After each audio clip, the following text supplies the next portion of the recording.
ஸ்தோத்திரம். ஆறாவது காரியத்தை நாம் பார்க்க போறோம். ஆறாவது குறிப்பை நாம பார்க்க போறோம். சங்கீதம் 145:14, சங்கீதம் 145:14, 146:8, 145:14, 146:8. கர்த்தர் விழுகிற யாவரையும் தாங்கி மடங்கடிக்கப்பட்ட யாவரையும் தூக்கி விடுகிறார். அல்லேலூயா. விழுகிற யாவரையும் தாங்கி தாங்கி ரொம்ப முக்கியமான ஒரு வார்த்தை பாருங்க. கர்த்தர் விழுகிற யாவரையும் என்ன செய்றாரு? தாங்குகிறார். அல்லேலூயா. ஏந்துவார், தாங்குவார், தப்புவிப்பார் என் தெய்வம். அல்லேலூயா. இம்மட்டும் கைவிடாதேவன், இனியும் கைவிட மாட்டார். தாயின் வயிற்றில் தாங்கினார், ஆயுள் முழுதும் தாங்குவார். தாயின் வயிற்றிலிருந்து நாம் விழும்போது தாங்கினவர். அல்லேலூயா. பல சூழ்நிலைகள்ல, இக்கட்டான நேரங்கள்ல, இடுக்கமான நேரங்கள்ல, கஷ்டமான நேரங்கள்ல, கவலையான நேரங்கள்ல தாங்கி கொண்டவர். அல்லேலூயா. விழுகிறவனை கர்த்தர் தாங்கி மடங்கடிக்கப்பட்டவனை கர்த்தர் தூக்கி விடுகிறார். தாங்கவும் தூக்கி விடவும் கர்த்தர் தம்முடைய கையை கொடுக்கிறார். அல்லேலூயா. மடங்கடிக்கப்பட்டு போறதுன்னா என்னது? மடங்கடிக்கப்பட்டு போறதுன்னா என்னது? வாழ்க்கையில புரோக்கிங் ஆகி போச்சு, எல்லாம் நொறுங்கிருச்சு, எல்லாம் உடைஞ்சு போச்சு, இனி தப்பிக்கிறதுக்கு வேற வழியே இல்ல. அல்லேலூயா. நான் தெப்பராமா நல்லா உட்காருங்க. தப்பிக்கிறதுக்கு வேற வழியே இல்லை. அந்த அளவுக்கு நம்மளை மடக்கி போட்டான் சாத்தான். மடங்கிட்டோம், விழுந்துட்டோம், இனி எழும்ப மாட்டோம் சாத்தான் சொல்றான். நம்ம சொல்லல. இனி அவ்வளவுதான் நம்ம நினைச்சுக்கிட்டு இருக்கோம். இனி என்ன பண்ண போறோம்? இனி நம்ம மடங்கடிச்சிட்டோம், இனி நம்மள ஒன்றும் செய்ய முடியாது. இப்ப பிரவீன் அம்மா ரொம்ப கஷ்டப்படுறாங்கன்னு சொல்லி நம்ம எல்லாம் ஜெபம் பண்ணோம். கடந்த நாட்கள்ல வீட்டுல நம்ம சர்ச்சில் ஜெபம் பண்ணோம். சரி, அப்போ பாசமா சொன்னாங்க, அவங்க காலு ரொம்ப கொலன்னு ஒரு மாதிரி இருக்கு, பஸ்ல ஏறினாங்கன்னா யாராவது மிரிச்சிடுவான், அதனால அவங்க வர்றது கஷ்டம், ஜெபம் பண்ணுவோம் அப்படின்னா, இன்னைக்கு பார்த்தா பஸ் யாரோ ஆண்டவர் கொண்டு வந்து விட்டார்.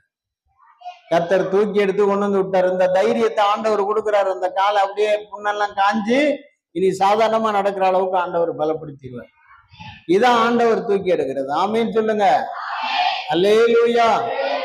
அப்ப பாருங்க, ஆண்டவர் விழுகிறவனை தாங்க கை கொடுக்கிறார், மடங்கடிக்கப்பட்டவனை தூக்கி எடுக்க கை கொடுக்கிறார். ரெண்டுக்குமே கை தேவை. யாரோ ஒருத்தர் கையை விட்டு அதாவது விழ போகும்போது யாராவது தாங்கிட்டாங்கன்னா விழுந்து மண்டை கிண்ட உடையிறது நின்று போவோம் இல்லையா? மண்டை கிண்ட உடையாம பாத்துக்கலாம். டக்கு டக்குன்னு தாங்கிட்டாரு. அல்லேலூயா. தாங்கி தூக்கி நிறுத்திட்டாரு. நமக்கு ஒரு திருப்தி. பரவாயில்ல, விழுந்துடாம பார்த்துட்டோம். இப்படி தவறிட்டோம், விழுந்திருந்தோம்னா அந்த பக்கம் அந்த கல்லுல போய் மோதி இருப்போம்.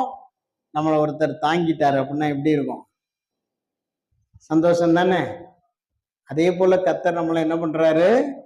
தாங்கி தூக்கி விடுகிறார். அல்லேலூயா. அல்லேலூயா. ஸ்தோத்திரம். நம்மளை தாங்கி தூக்கி விடுகிற கர்த்தர் நம்மளோட இருக்கும்போது நம்ம ஏன் கவலைப்படணும்? நம்ம ஏன் சோர்ந்து போகணும்? நம்ம ஏன் செத்து நடக்கணும்? நம்ம தைரியமா, கான்பிடண்டா, நம்பிக்கையோட, உறுதியா, உற்சாகமா, பலத்தோட நடக்கூடாதா? அல்லேலூயா. ஏன் நடக்கணும்? நமக்கு கை கொடுக்கிற கர்த்தர் நம்மளோட இருக்கிறார். அல்லேலூயா. நம்மளோட இருக்கிறார், நம்மளை பார்த்துக்கிட்டே இருக்கிறார். எத்தனை பேருக்கு நம்ம ஆண்டவர் நமக்கு கை கொடுக்கிறவர்னு நம்புறீங்க?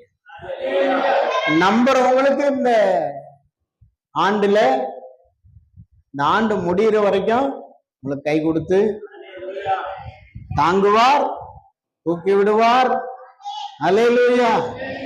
ஏந்துவார், சுமப்பார், தப்பு வைப்பார். எல்லா ஆசீர்வாதமும் அவர் கையில தான் இருக்கு. அவரு கை கொடுத்துட்டாருன்னா போதும்.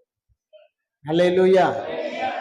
சத்துரு கையை எடுப்பான், எல்லாரோட கையையும் நமக்கு நேரா இருக்கிற உதவி கரங்களை எல்லாம் எடுப்பான். தோத்திரம். அல்லேலூயா. ஆனா கர்த்தர் கையை கொடுப்பான். அவன் கையை எடுப்பான், எல்லார் கையும் எடுத்து விட்டுருவான். ஏய் சாவட்டும், ஏசு ஏசுன்னு போய் இருக்கான். அவன் கையை யாரும் அவனுக்கு கை கொடுக்காதீங்க. ஏய் இந்த மாதிரி செய்யாத, அவனுக்கு பணம் கொடுக்காத, அவனுக்கு உதவி செய்யாத அப்படின்னு எல்லாரும் கையை பிடிச்சி தூக்கிடுவான். பிசாசு கையை பிடிச்சி அப்படியே விலக்கிடுவான்.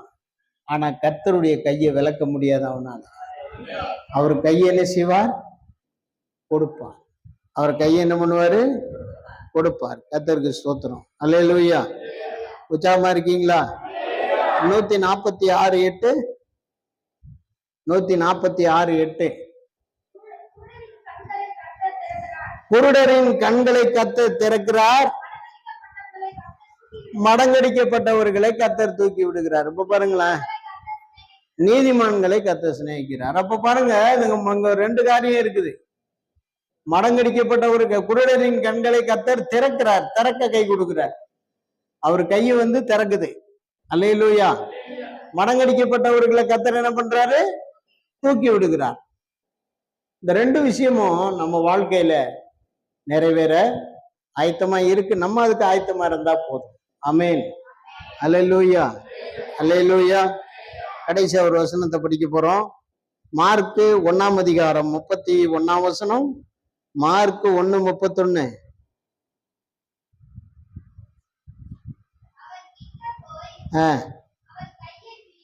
அதுக்கு மேல உள்ள 2 வசனத்துக்கு மேலையும் படிங்க.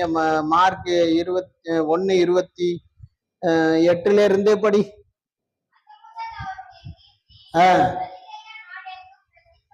பிரசித்தமாயிற்று.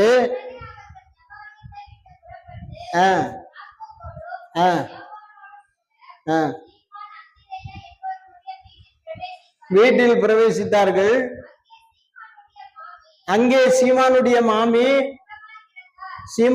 மாமி ஜுரமாய் கிடந்தால் சொன்னார்கள். அவர் கிட்ட போய் அவர் கையை பிடித்து தூக்கி விட்டார். உடனே ஜுரம் அவளை விட்டு நீங்கி. அப்பொழுது அவள் பணிவிடை செய்தாள். அல்லேலூயா. பேதுருவின் மாமியை கையை பிடிச்சாரு.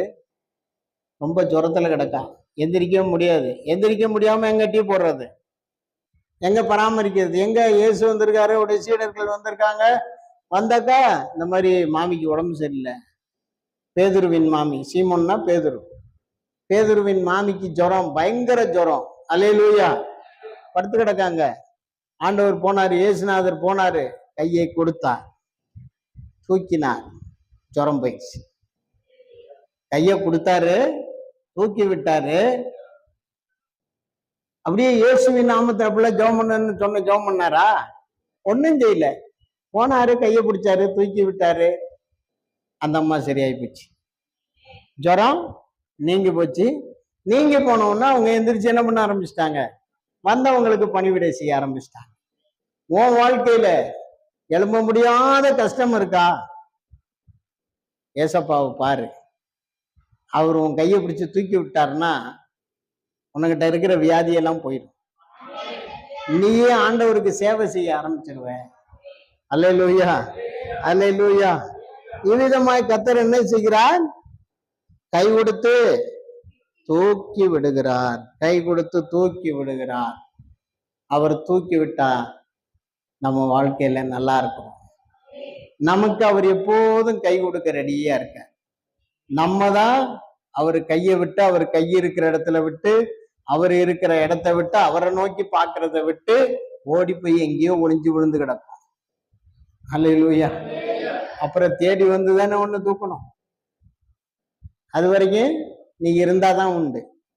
இப்ப நீ ஆபிரகாமின் சந்ததி என்கிற பெயரில அவருடைய வழிகளிலே நடந்த போது, ஆண்டவர் இயேசு ஒரு நாள் சொன்னார், ஆபிரகாமை பார்த்து, ஆபிரகாமே, நீ உன் இனத்தையும் உன் தகப்பன் வீட்டையும் விட்டு நான் உனக்கு காண்பிக்கிற தேசத்துக்கு போனாரு. அதே மாதிரி அவன் புறப்பட்டு போனான். வழிகளிலெல்லாம் அவனோடும் அவன் சந்ததியோடும் கர்த்தர் தன் கையை கொடுத்து தாங்கினார். நீயும் கர்த்தருடைய வழிகளிலே ஆண்டவருடைய வழிகளிலே உன்னை ஆண்டவர் அனுப்பி விட்டுருக்கிறார்.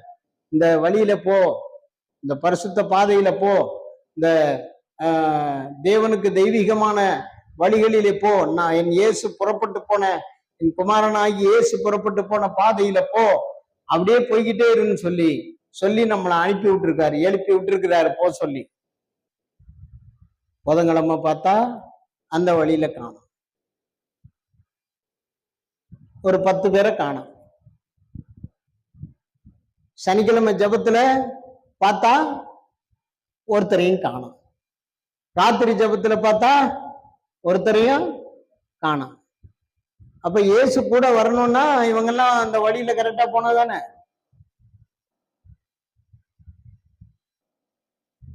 நீங்க அந்த ஆபிரகாமுடைய வழியில ஈசாக்கு, யாக்கோபு, யோசேப்பு, அவனுடைய சகோதரர்கள் எல்லாம் அவனுடைய வழியில போனாங்க. பலுகி பெருகினார்கள், பூமியை நிரப்பினார்கள், கடற்கரையை மணலை போல பெருகினார்கள், வானத்து நட்சத்திரங்களை போல பெருகினார்கள். நீ அவருடைய வழியில போறியா? ரட்சிப்பின் பாதையில இருக்கிறியா? சத்திய பாதையில இருக்கிறியா? ஜீவ பாதையில போய்கிட்டு இருக்கிறியா?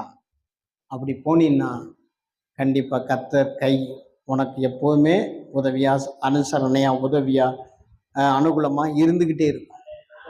எத்தனை பேர் ஆமீன்னு சொல்றீங்க? எல்லாரும் முழங்கால் படிட்டு ஜெபம் பண்ணு. எல்லாரும் முழங்கால் படிடுங்க.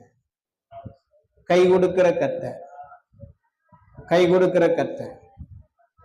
எல்லாரும் ஜெபிங்க, எல்லாரும் ஜெபிங்க. கை கொடுக்கிற கர்த்தர். அல்லேலூயா, அல்லேலூயா, அல்லேலூயா, அல்லேலூயா. கை கொடுக்கிற கர்த்தர் நமக்கு கை கொடுத்து கொண்டே இருக்கிறார். இதுவரைக்கும் நமக்கு கை கொடுக்கிறார். நம்ம தேடும் போதெல்லாம், கூப்பிடும் போதெல்லாம் கை கொடுக்கிறார். அல்லேலூயா. நம்மளை தூக்கி விடுகிறார், கை கொடுத்து தூக்குகிறார், கை கொடுத்து தாங்குகிறார். எல்லாவற்றுக்காகவும் ஸ்தோத்திரம் பண்ணி ஜெபம் பண்ணுங்க. இன்னும் இந்த உலகத்துல வாழுகிற நாட்கள் அனைத்திலும் அப்பாவுடைய கை எனக்கு உதவியா இருக்கணும். அப்பாவுடைய கை என்னை விட்டு மாறிடக்கூடாது. அப்பாவுடைய கை எனக்கு, அப்பாவுடைய கையிலே நான் இருப்பேன், அப்பாவுடைய கையிலே நான் இருப்பேன். அப்பா என்னை எப்போதும் கை கொடுத்து தாங்குவார். ஜெபம் பண்ணுங்க, ஒப்பு கொடுங்க, ஒப்பு கொடுங்க. அல்லேலூயா, அல்லேலூயா, அல்லேலூயா. ஆவியானவரே நன்றி, நன்றி.